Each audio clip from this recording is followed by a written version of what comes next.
Hello and good morning. Hey, Arrow, how you doing? Absolutely fantastic. How about you, dude? I'm well.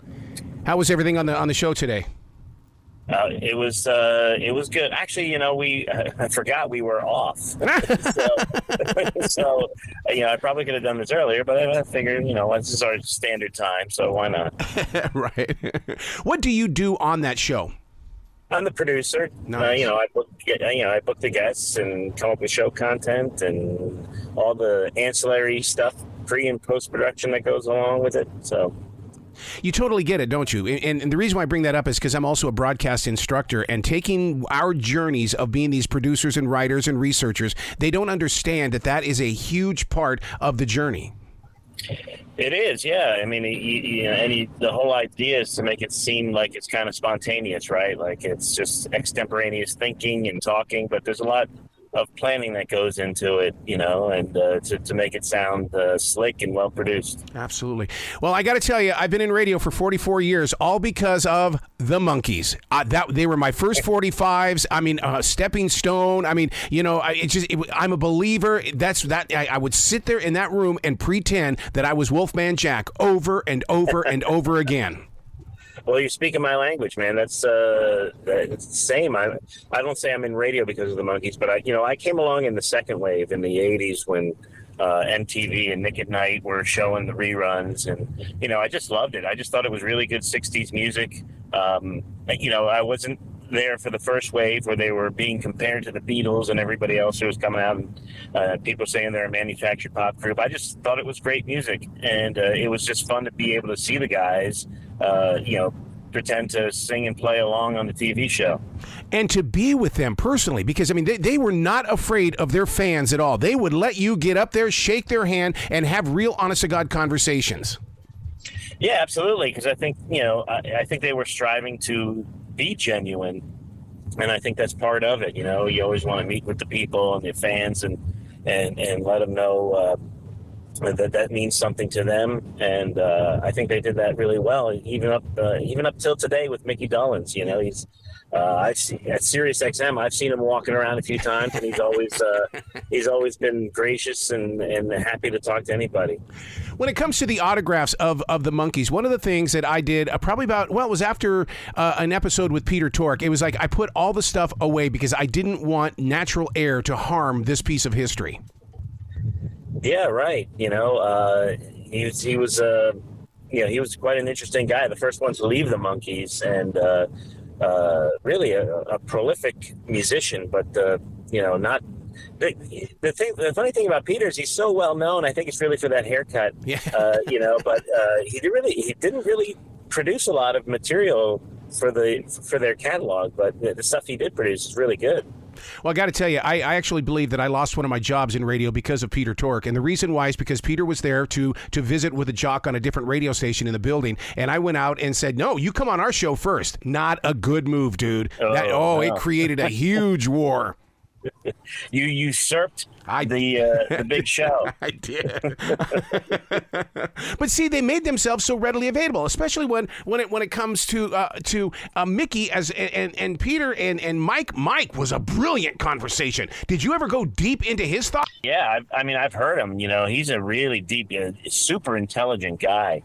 And just an incredible songwriter. He would have, he's the only guy I know who has a song called Propinquity. It's like, and some of the words and stuff he did use were just incredible, and he always had these songs with these weird titles that had nothing to do with the song.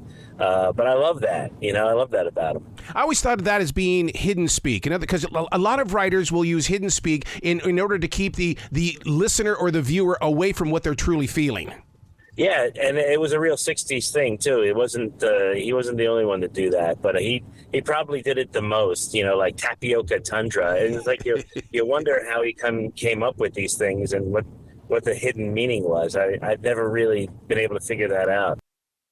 The impact of the Monkees on my life personally, you would not believe that not even 2.5 feet away from me is Mike's book, Infinity Tuesday. It is always in this room with me every single day. I haven't read that one yet, but I really want to, because I love his story, and I remember, in those '80s years, really kind of being miffed that he didn't really tour with them. Yeah. He would make an appearance there, but he didn't really have to. I mean, he was loaded. He made good money from his songwriting, publishing, and from his enterprises. And I think his mom, when she died, she invented Whiteout. She did. She did. She was worth about $50 million, and we're talking 1980. So it's probably, I think that when you factor in for inflation, I think that's like $10 trillion now. Wow. So what is wrong with me that I'm still not a fan of Daydream Believer? I mean, I don't understand this song, and it doesn't do anything for my memory maker. Well, it's funny. The big hits are never really my favorites either. A lot of them will initially draw me to a group, but and Daydream Believer is kind of like that for me. I mean, I like the song and I can see its appeal. It's got a great melody and some really great lyrics, and people just love Davy Jones, especially girls. And it was written by Jon Stewart of the Kingston Trio.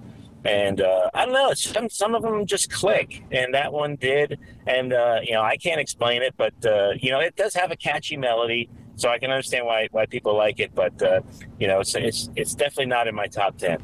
Many of today's listeners, the younger generation, will never understand this. But when word got out that Davy Jones was going to be on the Brady Bunch, my God, I was in that living room. That was my Beatles moment, dude.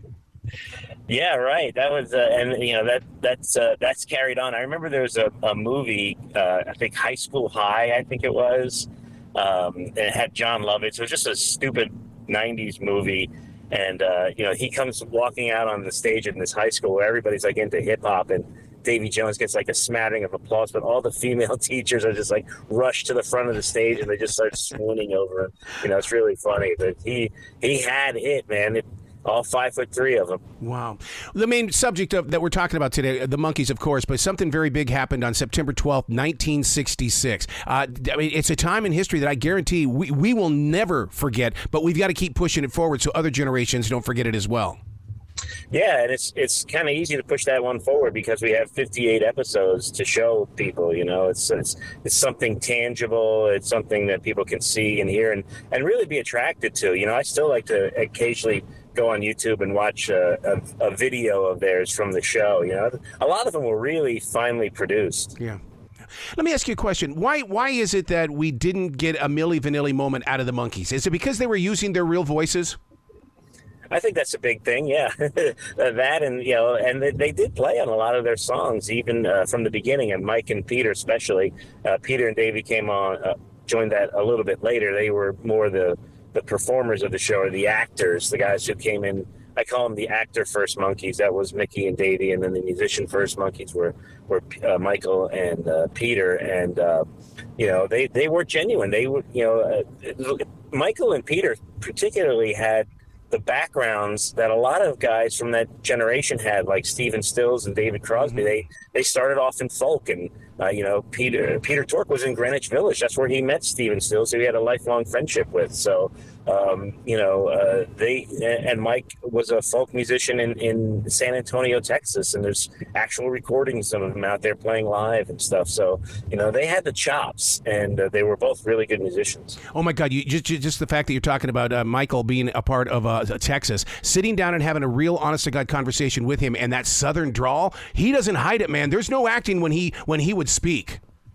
No, I love it. I love his voice. Yeah, me too. And he had just a really great sense of humor. I mean, he was so funny, but in a super intelligent way, and a real thinking kind of way, where you had to do it. It's displayed on the show a lot. I mean, those guys were really good actors, even the ones, Peter and Michael, who, had no acting experience at all. Wow. Who came first, Neil Diamond or the Monkees? I guess when you factor in like the pre-fame era, they probably came around the same time, at least. Well, Neil was first as a professional musician because he recorded in the early 60s with some guy named Jack. I don't even remember his last name. They were Neil and Jack. But he had, he had some singles there before he hooked up with Jeff Barry and Ellie Greenwich and Bang Records with Burt Burns. Wow. He actually created an internet radio station that's dedicated fully to the Monkees. And the thing is that what he had to go through in order to make that a possibility and for it to continue today is mind-blowing. And to me, it's just part of the generation that was influenced by the Monkees. That's awesome. You should pitch that one to Sirius XM. Maybe have Monkees Radio. Really, because they have to play by the rules and things like that in the way that you can't go all out Monkees on the internet when it comes. And he breaks it down, and it's just to listen to how that passion comes out in him when it comes to that kind of stuff. Well, that's interesting to me because I do like, because on Sirius XM they do have Beatles radio, and it's not just the Beatles, it's all their solo stuff and it's just stuff that was influenced and stuff that influenced them. So to hear that with the Monkees would be quite intriguing, I think. Wow. Where can people go to find out more about what you do? Because you are a music historian. I mean, to me, you're like a modern day Casey Kasem and Dick Clark in one body. That's awesome. I wish I was Wolfman Jack, though. I wish I had that. Baby, you got the Wolf Daddy show. Come on, baby. Oh! Yeah, right. Well, they can go to scottsheaauthor.com. It's Shea is spelled S-H-E-A. A link to my book, All the Leaves Are Brown, How the Mamas and the Papas Came Together and Broke Apart. And also links to all my socials. I love it. You got to come back to this show anytime in the future, dude. You know that door is open. Thanks, Sarah. I appreciate it. Well, you be brilliant today, okay? You too, man. Okay, bye, guy.